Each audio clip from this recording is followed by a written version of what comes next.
మనం భూమి మీద ఎన్నో భవంతులు నిర్మించుకుంటూ ప్రకృతిని మరిచి గగనంలో విహరిస్తున్న ఈ రోజుల్లో కూడా ప్రకృతితో మమేకమై పడవలనే గృహాలుగా మార్చుకుని శబరి నది ఒడిలో శతాబ్దాలుగా జీవనం సాగిస్తున్న గంగపుత్రులతో ఈరోజు నా ప్రయాణం. మనం గంగపుత్రులతో మాట్లాడే ముందు ఇది ఎక్కడుందో వివరిస్తానండి. ఇది మనకు ఆంధ్రప్రదేశ్ చివరన అంటే ఛత్తీస్గఢ్కి దగ్గరలో చింతూరు అనే గ్రామం ఉంది. ఇది పోలవరం జిల్లా అనమాట. ఇది శబరి నది ఛత్తీస్గఢ్ నుంచి ఒడిశా నుంచి విడిపోయి ఆంధ్రప్రదేశ్లోకి ఎంటర్ అవుతుండగానే ఈ చింతూరు అనే గ్రామం అయితే తగులుతుంది అనమాట అండి. అలాంటి చింతూరు గ్రామంలో ఈ శబరి నది మీద కొన్ని పడవల మీద వాళ్ళు ఈ మత్స్యకారులు అయితే వాళ్ళ జీవనం అయితే సాగిస్తున్నారనమాట. ఒకసారి ఈ గంగపుత్రుల దగ్గరికి వెళ్ళి వాళ్ళు ఇలా ఎందుకు జీవిస్తున్నారు, ఏమిటి, ఎన్ని సంవత్సరాలు జీవిస్తున్నారు, ఏంటి వీళ్ళ ప్రయాణాలకి కారణం ఏంటి అనే విషయం అయితే తెలుసుకునే ప్రయత్నం చేద్దామండి. ఇక్కడైతే చేప అయితే కొడుతున్నారు అనమాట. అంటే పెద్ద చేప అయితే దొరికింది, వాటర్లు వేసుకున్నారు. ఒకసారి వెళ్దామండి.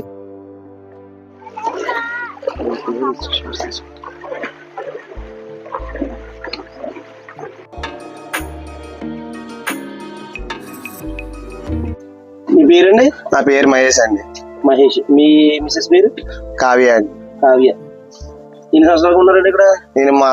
నాకు తెలిసిన మట్టుగా అయితే నేను పుట్టి ఇక్కడే ప్రెసెంట్ ఇక్కడే పుట్టాం. నాకు పుట్టి 25 సంవత్సరాలు అవుతుంది నా వయసు. మా తాత మా నాన్న ఇక్కడే దగ్గర 70-80 సంవత్సరాల నుంచి ఇక్కడే. 70-80 సంవత్సరాలు ఉంది. వెళ్తారా ఎప్పుడంటే రాజమండ్రి? అప్పుడప్పుడు వెళ్తామండి. అప్పుడప్పుడు వెళ్ళి 70-80 సంవత్సరాలు అంటే మీ జనరేషన్. మీ ఏ ఊరమ్మా? అంటే మీ అమ్మగారు రాజమండ్రి. ఇంక చేసుకున్నాక ఇక్కడికి వచ్చేసారు. మా అమ్మగారు ఇదే పరిస్థితి. మా అమ్మగారు ఎక్కడ చేశారు? ఎక్కడ కోనవరం. అది పోలవరం దగ్గర కోనవరం. అలాగే చాలా మంది ఇంకా పడవలు. ఎన్ని కుటుంబాలు ఉంటాయండి ఇక్కడ? ఇక్కడ అయితే 13 కుటుంబాలు ఉన్నాయండి ప్రెసెంట్ ఇక్కడ చింతూరులోనే. ఇలా పొడుగ్గా చూసుకెళ్తే కోనవరం 30-40 ఉంటాయి. మొత్తం మా దగ్గర లేదంటే ఒక 100-150 కుటుంబాల దాకా ఇలా ఒక్క దుక్కునే కాదండి, ఇలా కింద వరకు ఉంటాయండి. కింద వరకు ఉంటాయి. మరి మార్కెట్ కి పట్టుకెళ్ళి అమ్ముతారు మీరు చేపలు ఇక్కడ? మా మార్కెట్ కి పట్టుకెళ్ళి అమ్ముతాం. మళ్ళీ వీళ్ళు ఉంటారు కదా, మారిపోయారు కదని వాళ్ళకి కొనే వేస్తాం. మళ్ళీ ఇంకొకరికి అమ్ముకుంటారు. వాళ్ళు ఇంకొకరికి అమ్ముకుంటారు. మరి పిల్లలు చదవండి ఇక్కడ స్కూల్లో వేస్తామండి. లోకల్ స్కూల్లో వేస్తాం. మీరు ఆధార్ కార్డు ఇక్కడ ఉంటుంది, అక్కడ ఉంటుంది? మా ఆధార్ కార్డు కొంతమందికి ఇక్కడ ఉన్న వాళ్ళకి ఇక్కడ ఉన్నాయండి. ఇక్కడ గట్టిగా అయితే 13 కుటుంబాలలో 4-5 ఇక్కడ ఉన్నాయి. తక్కువనంతా రాజమండ్రిలో ఉన్నాయండి. రాజమండ్రి. కొన్ని కుటుంబాలు దూరంగా ఉంటాయండి. అలాగా కొన్ని కుటుంబాలు దూరంగా ఉంటాయండి. ఇది ఏనదండి? ఇది శబరి నది అండి. సిలేరు నది వస్తుంది, శబరి నది వస్తుంది. ఎదురు కలుస్తాయండి. ఈ శబరి నది తీరానే ఉంటుంది కదా? శబరి నది తీరానే ఉంటుంది. కూడా శబరి నదిలో శబరి నదిలో చుట్టుపక్కల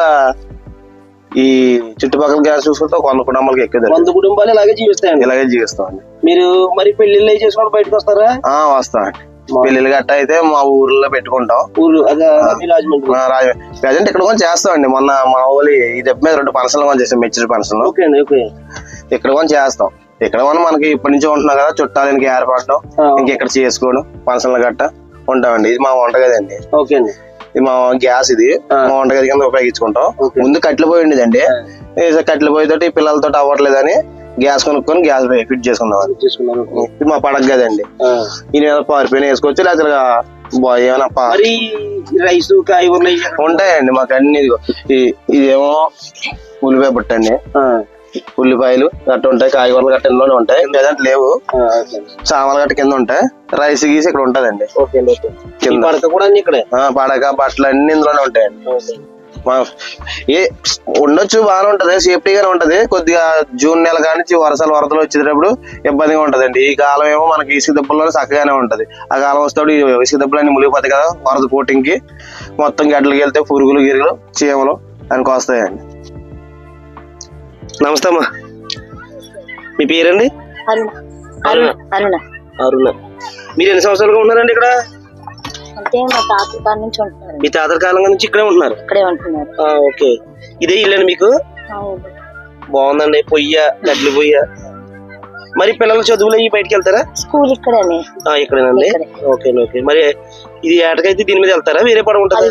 దాని మీద, ఆ బోట్ మీద. ఈ బోట్లు మీకు ఇక్కడ పడుకోవడానికి. ఓకే. మరి వరద వచ్చినప్పుడు అమ్మా ఇక్కడే ఉంటామని వరద వస్తే మరి పైకి వచ్చేది కదా పడవ? పైకి వచ్చేసినా మేము అది గడ్డలతో కట్టుకొని ఉంటాం. కొంచెం ఎదురుకి వెళ్తుంది. పైకి వెళ్ళిపోతాం అలాగా. ఓకే. ఇప్పుడు ఏటకి మీ హస్బెండ్ వెళ్తారమ్మా? మా ఇద్దరం వెళ్తాం. మా ఆయన మీరిద్దరు వెళ్తారా? ఓకే. మీ ఎంతమంది పిల్లలు? ఇద్దరు, ఒక పాప ఒక బాబు. ఓకే అండి. ఓకే. మరి చార్జర్లు అవి ఉన్నాయి ఇక్కడ, కరెంట్ అది? సోలార్ లైట్ పెట్టుకుంటాం, గవర్నమెంట్ వాళ్ళు ఇచ్చారు. గవర్నమెంట్ వాళ్ళు ఇచ్చారు మీకు సోలార్ లైట్. మీకు ఆధార్ కార్డులు అన్ని ఉన్నాయా? ఉన్నాయండి. ఆధార్ కార్డులు. అది మీ ప్రాపర్ ఇక్కడ ఊరంటే ఏమన్నా ఇదేనా? ధవళేశ్వరం మా సొంతూరు. సొంతూరు ధవళేశ్వరం. ధవళేశ్వరం నుంచి ఇక్కడికి వచ్చి సెటిల్ అయ్యారు? ఇక్కడ సెటిల్ అయ్యారు. ఓకే. అంటే ఉంటాం అక్కడ. ఎన్ని కుటుంబాలు ఉంటాయమ్మా ఇక్కడ? మొత్తం 7 ఉన్నాయండి, ఇంకా 2 ఉన్నాయి కింద వస్తాయి 7 గోదావరికి. ఓకే. ఓకే. అది 7 కుటుంబాలు అంటే జనాభా ఎంతమంది ఉంటారండి? ఉంటారు ఒక 30-40 అలా ఉంటారు జనం, పెద్దలతో కలిపి. పిల్లలు పెద్దలు కలిపి. ఓకే. మరి ఇప్పుడు మార్కెట్ తీసుకెళ్ళి అమ్ముతారా చేపలు, లేదంటే ఇక్కడికి వస్తారు, మార్కెట్ కి వెళ్తాము? ఓకే. మార్కెట్ పట్టుకెళ్ళి అమ్ముతారు. బాగానే ఉందమ్మా. కానీ మీకు కష్టం అనిపించదు ఇలాగా? ఏమనిపించదండి, బాగానే ఉంటది. బాగానే చేసుకున్నారంటే. ఇప్పుడు మీ అత్తగారు మామగారు అందరూ కూడా ఇక్కడేనా? మామయ్య చనిపోయారు, అత్తయ్య రాజమండ్రిలో ఉంటుంది. రాజమండ్రిలో ఉంటుంది. మీరు వెళ్తుంటారు ఎప్పుడన్నా అక్కడికి? వెళ్తాం పండగలకి వెళ్తారు. ఓకే. మరి మీకు ఇక్కడ మామూలుగా బయటికి వెళ్ళడానికి బండి అవి ఉన్నాయా? లేవని, బోట్ వేసుకుని అవతలకి వెళ్తారు. ఇక్కడ అన్ని వంట సామాన్లు పెట్టుకుంటామని, ఆ పడక కింద బట్టలు గిట్టలు పెట్టుకుంటాం. ఇటేమో స్టీల్ సామాన్లే పెడతాం. ఇక్కడ స్టీల్ సామాన్లు, నీట్ స్టీల్ సామాన్లు ఉంటాయి. అటేమో వంట సామాన్లు, అవన్నీ వంట సామాన్లు అంతా. ఇక్కడ పడుకుంటారు మీరు అందరూ? మొత్తం ఇక్కడే మొత్తం ఫ్యామిలీ అంతా ఇందులోనే. ఫ్యామిలీ అంతా ఇందులోనే పడుకుంటారు.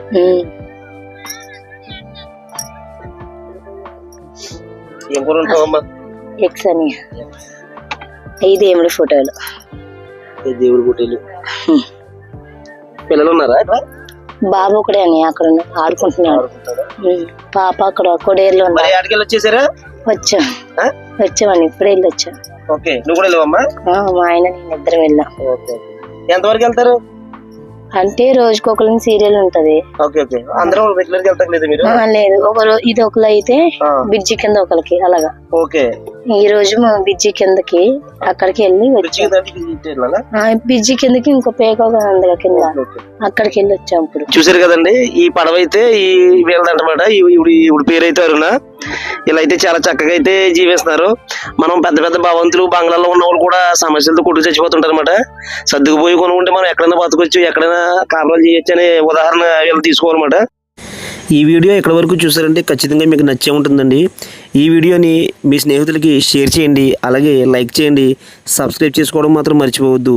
మీ విలువైన సమాచారాన్ని కామెంట్ రూపంలో తెలియజేయండి. Thank you friends.